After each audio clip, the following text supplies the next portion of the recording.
What? You missed the Jupiter-Uranus webinar? Hey, that's okay. We have a replay. It's at the top of funastrology.com. And we're going to be doing individual readings around this in a group setting. More info on that is in the webinar, and you can sign up if you'd like at the top of funastrology.com.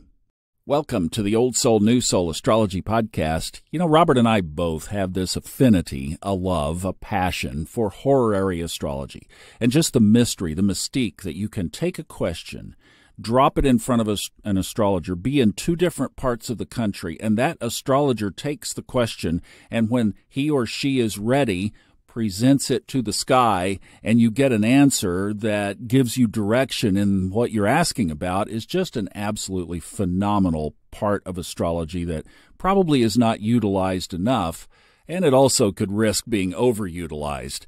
But Robert and I have obviously created a course around this. It's available on funastrology.com and also hightimelinebooks.com. And this week I had a horary question come in that was really straight up as far as asking it and answering it. The chart for this question is in the show notes, so you'll want to go there and grab the chart, download it, or at least have it up as we're talking about this, because instantly, Robert, I knew, based on the course and your teaching, where to look for the answer to this question about, should I start this new business venture?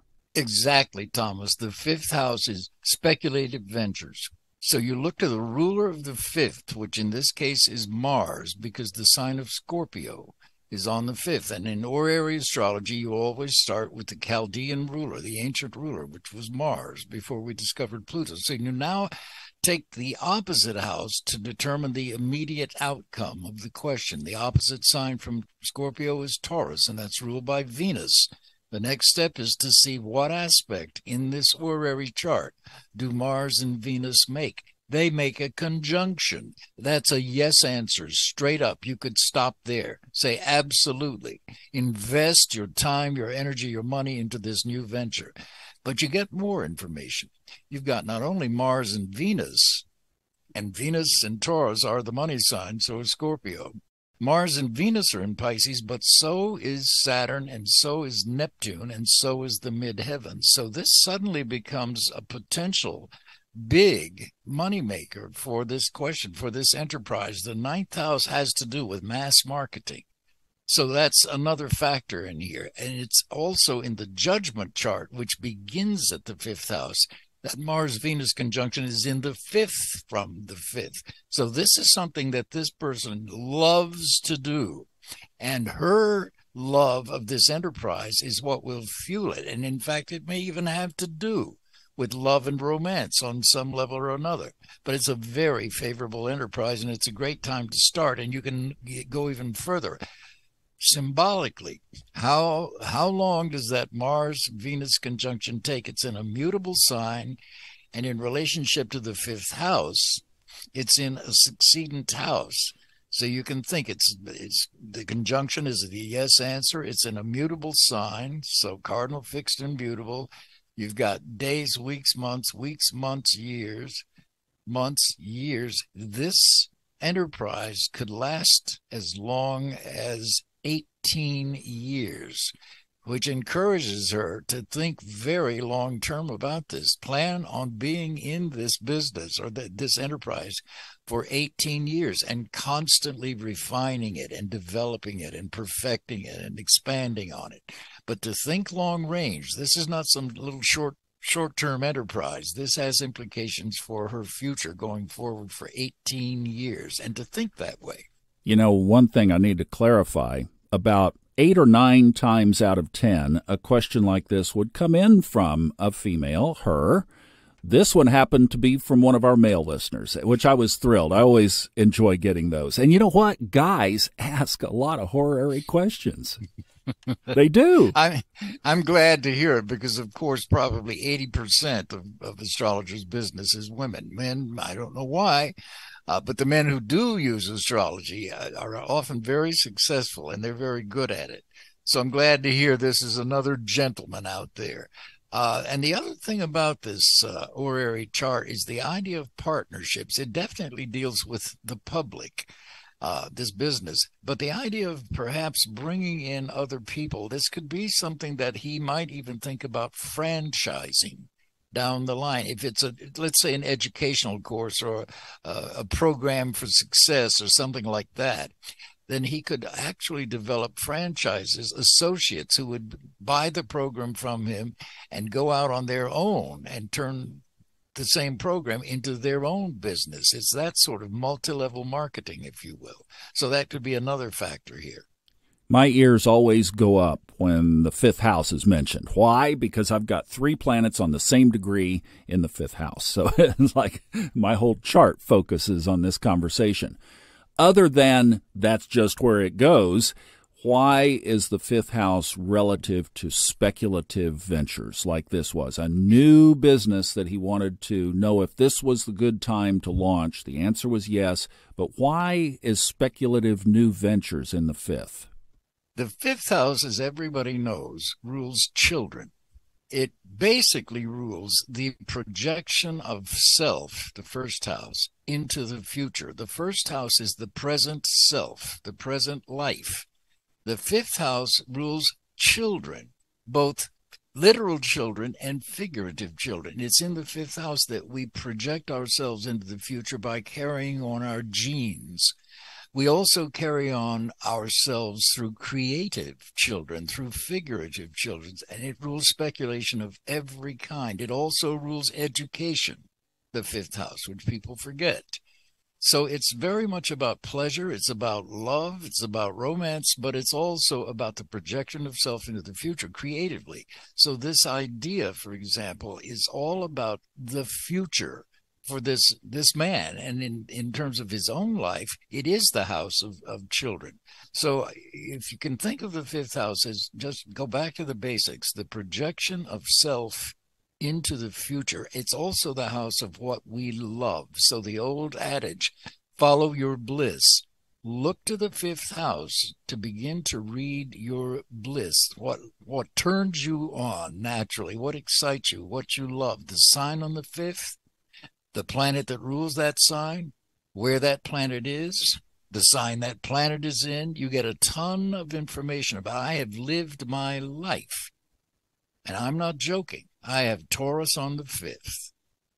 And I have Venus ruling Taurus in my 10th of career in Scorpio. Every single thing I have done, from being an actor to being an astrologer to writing for television, has all been incredibly creative. And guess which one has lasted the longest and the one that I love the most? Astrology. Venus in Scorpio. In-depth astrology. It's been with me since I am 21 years old. And I'm 79 today. So that's what I'm talking about, longevity, fixed sign on my, but that's what I love to do. Well, you bring up let me ask on that point. I want to get this in before you take off down another road. Is this chart has Scorpio on the cusp of the fifth.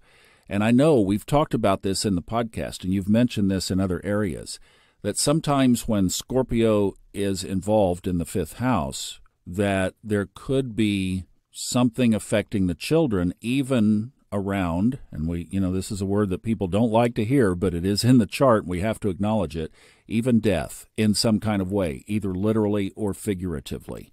I have Scorpio, all my planets are in Scorpio in the fifth, and I have just experienced this kind of thing, exactly what you're talking about.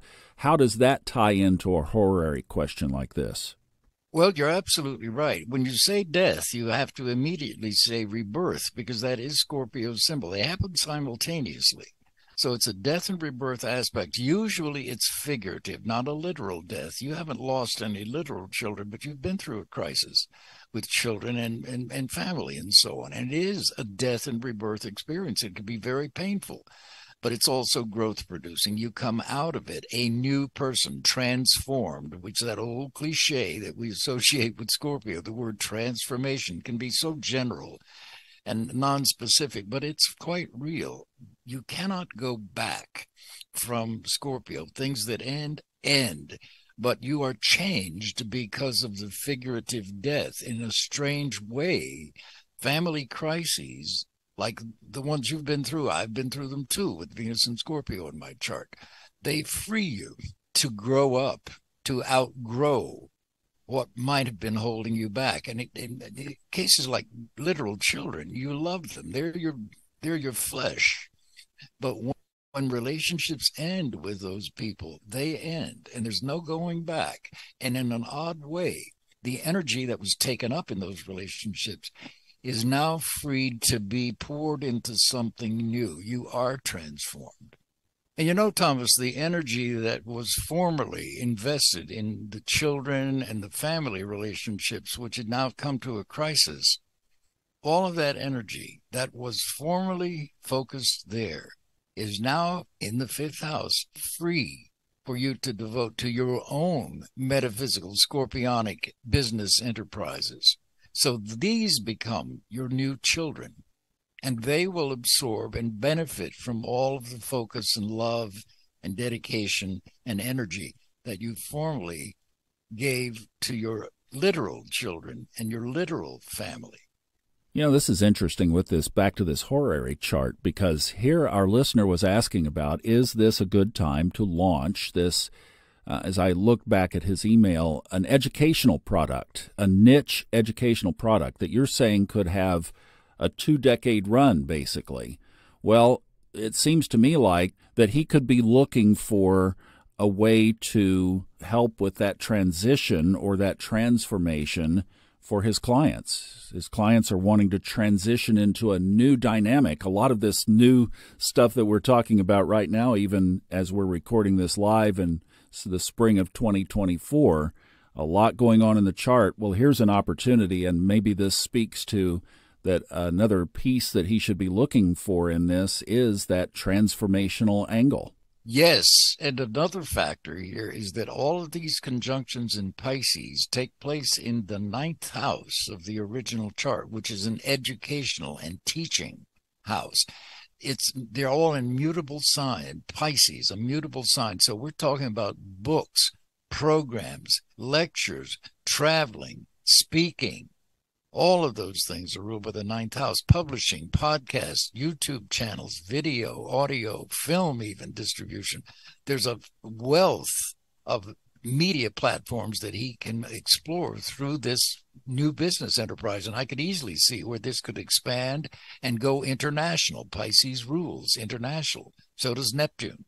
So the ideas here are big ideas and could last easily, I can see now, through 18 years or more. So that's how he should be thinking. And you know, one other piece of this, as we're recording, as we are hitting the red button and rolling here, that we are about, 10 days or so out from this Jupiter-Uranus conjunction in Taurus, where those two planets come together. The date on that was April 20th, or is April 20th, 2024. A lot of you are listening to this past that. And we did a webinar on this, and it's for sale at the funastrology.com website. You can go there and just look it up. It's in the products area under Robert Glasscock. Look at his little area, and also under videos.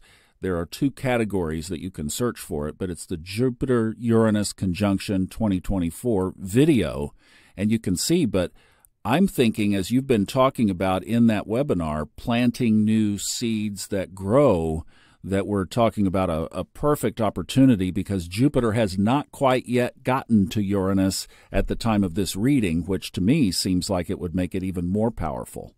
Absolutely true. Everything you said. Plus, Jupiter-Uranus conjunction in this chart is in the original 11th house. From the idea, the house that rules speculation, the Jupiter-Uranus conjunction is in the 7th house, again, of partnerships. So this whole idea of his is not only likely to last a long time with Jupiter and Uranus conjoining in a fixed sign, Taurus, but the idea of partnering with people seems to me to be part of the essential progress and success of this program. So, and I'm fascinated with the idea of travel connected with this. This will give this man a chance to not only travel around the country, but to other countries as well. Certainly he can connect through the internet with other countries, but physically he can be traveling to promote this program and to teach and lecture and bring on more people aboard to join him.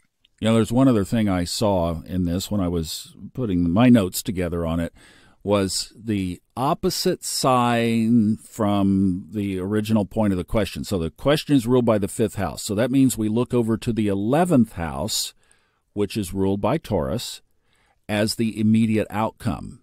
And what I thought is, this is going to be profitable. This guy's going to make money because Jupiter is in there. It's like, this could be really good.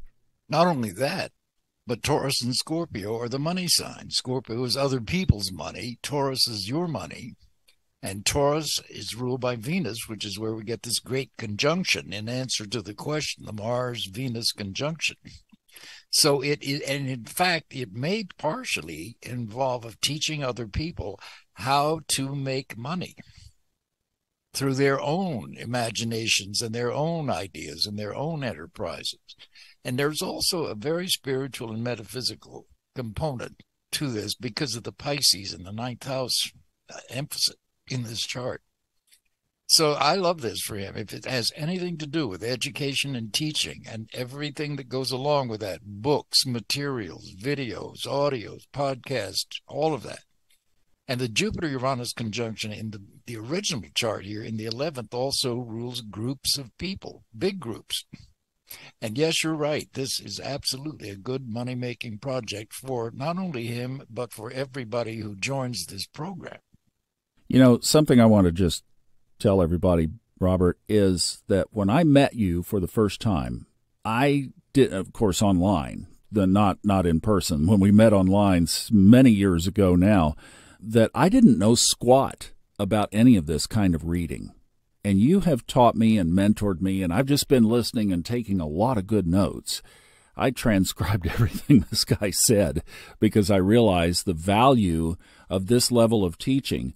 But I didn't know anything about horary astrology. And I'm able to not only keep up with him, but in some cases, jump out a step or two because of that course that we created. And all of this, not just how to do horary astrology, but he also talks about the houses, goes through every one of them with all the details of what's in each house, and then puts it all together of how you read beyond it, just like this, how you synthesize it for yourself. You have to get through all the modules, and I know, you get a course like this, make the commitment that you're going to do it. It is an intermediate level course.